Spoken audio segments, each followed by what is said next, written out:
everyone. Tonight's gonna be kind of low-key because it's really late at night, and hopefully you can hear me. Gonna try to do this quickly. It's really late. I took my melatonin. So yeah, it's gonna be a lot less melodramatic tonight than usual.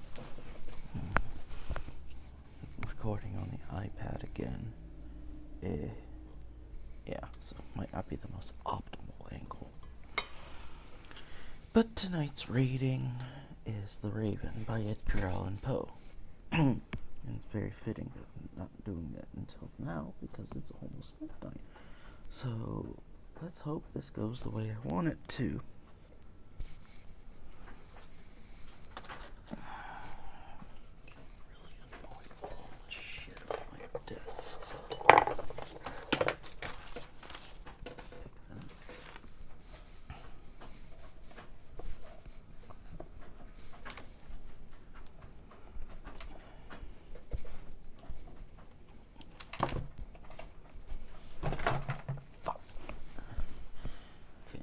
Wondering what just happened.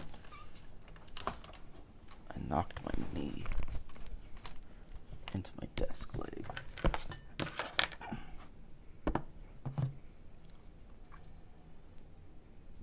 Gotta wet the whistle. Right.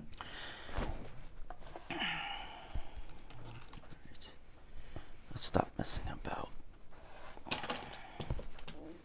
The Raven by Edgar Allan Poe.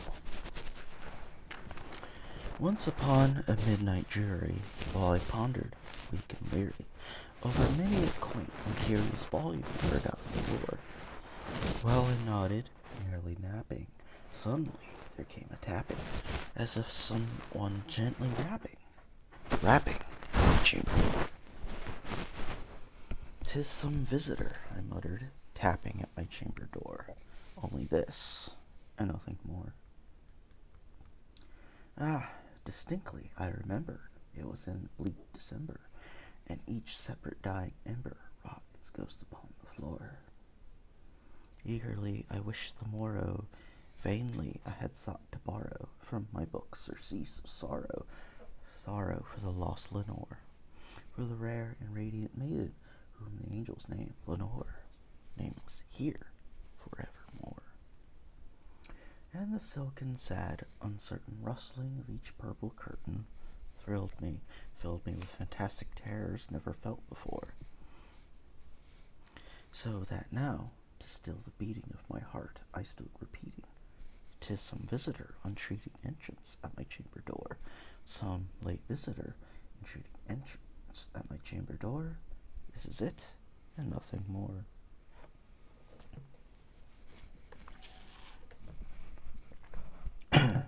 Presently my soul grew stronger, hesitating then no longer. "Sir," said I, "or madam, truly your forgiveness I implore. But the fact is, I was napping, and so gently you came rapping, and so faintly you came tapping at my chamber door, that I scarce was sure I heard you. Here I opened wide the door, darkness there, and nothing more. Deep into that darkness peering, long I stood there wondering, fearing, doubting, dreaming dreams no mortal ever dared to dream before. But the silence was unbroken, and the stillness gave no token, and the only word there spoken was the whispered word, "Lenore?" This I whispered, and an echo murmured back the word, "Lenore!" Merely this, and nothing more. Back into the chamber turning, all my soul within me burning. Soon again I heard a tapping, somewhat louder than before. "Surely," said I, "surely that is something at my window lattice. Let me see then what thereat is, and this mystery explore. Let my heart be still a moment, and this mystery explore. 'Tis the wind, and nothing more." Open here I flung the shutter, when, with many a flirt and flutter, in there stepped a stately raven of the saintly days of yore.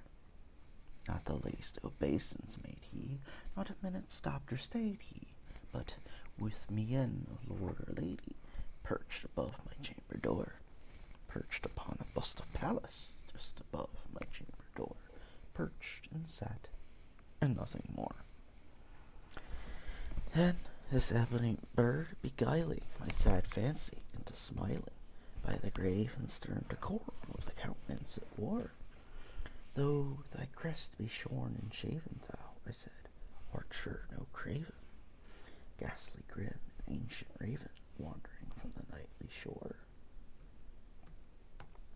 Tell me what thy lordly name is on night's Plutonian shore. Quoth the raven, nevermore. Much I marveled this ungainly fowl to hear discourse so plainly, though its answer little meaning, little relevancy bore. For we cannot help agreeing that no living human being ever yet was blessed with seeing bird above his chamber door, bird or beast upon the sculptured bust above his chamber door, with such name as Nevermore. But the raven, sitting lonely on the placid bust, spoke only that one word, as if his soul in that one word he did outpour.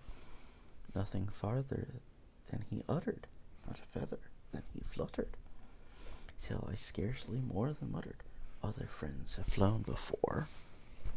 On the morrow he, believe me, as my hopes have flown before, and the bird said, nevermore. Startled at the stillness broken by reply so aptly spoken, doubtless, said I, what it utters is only stock and store, caught from some unhappy master, whom unmerciful disaster followed fast and followed faster, till his songs one burden bore, till the dirges of his hope that melancholy burden bore of nevermore. But the raven still beguiling all my fancy into smiling, straight I wheeled a cushioned seat in front of bird and bust and door, then upon the velvet sinking, I betook myself to linking fancy upon fancy, thinking what this ominous bird of yore, what this grim, ungainly, ghastly, gaunt, and ominous bird of yore meant in croaking, nevermore. This I sat engaged in guessing, but no syllable expressing, to the fowl whose fiery eyes now burned into my bosom's core. This and more I sat divining, with my head at ease reclining on the cushion's velvet lining, the lamplight glowed o'er, but whose velvet violet lining, the lamplight glowing o'er, she shall press, nevermore. Then, methought, the air grew denser, perfumed from an unseen censer, swung by seraphim whose footfalls tinkled on the tufted floor. Wretch, I cried, thy God hath lent thee, by these angels he hath sent thee, respite, and nepenthe from thy memories of Lenore. Quaff this kind nepenthe and forget this lost Lenore. Quoth the raven, nevermore. Prophet, said I, thing of evil, prophet still, if bird or devil, whether tempter sent or whether tempest tossed thee here ashore, desolate yet all undaunted, on this desert land enchanted, on this home by horror haunted, tell me truly, I implore, is there balm in Gilead? Tell me, I implore. Quoth the raven, nevermore. Prophet, said I, thing of evil, prophet still, if bird or devil, by that heaven that bends above us, by that God we both adore, tells this soul with sorrow laden, if within the distant Aidenn is so clasp a sainted maiden, whom the angels name Lenore. Clasp a rare and radiant maiden, whom the angels name Lenore. Quoth the raven, nevermore. That were our sign of parting, bird or fiend, I shrieked, upstarting. Get thee back into the tempest and a nice Plutonian shore. Leave no black plume as a token that lie thy soul hath spoken. Leave my loneliness unbroken. Quit the bust above my door. Take thy being from out my heart. Take thy form from off my door.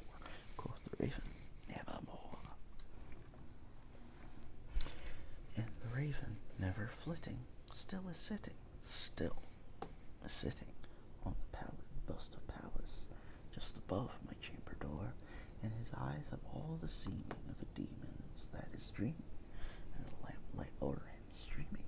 There is his shadow on the floor, and my soul from out that shadow that lies floating on the floor shall be lifted nevermore. Okay, so that's the end of the poem. I thought this was way longer than that, but I guess I'm wrong. Hopefully you guys can hear this, because I'm trying to talk as quietly as I can, because of how late it is, and my mother-in-law's in the other room, so I can't be as, loud and bombastic and shouty as I get. Well, hopefully this was entertaining enough. Let's see. Today was a famous poem, so Sunday they'll make it one of my poems. I'll have to decide which one. It's either going to be swimming with the sharks or in for a penny, in for a pound. I'll decide how I feel. And then Monday I'll be doing Dust Bowl Dance, the story I wrote based on the song by Mumford & Sons. So keep an eye out for that. Peace.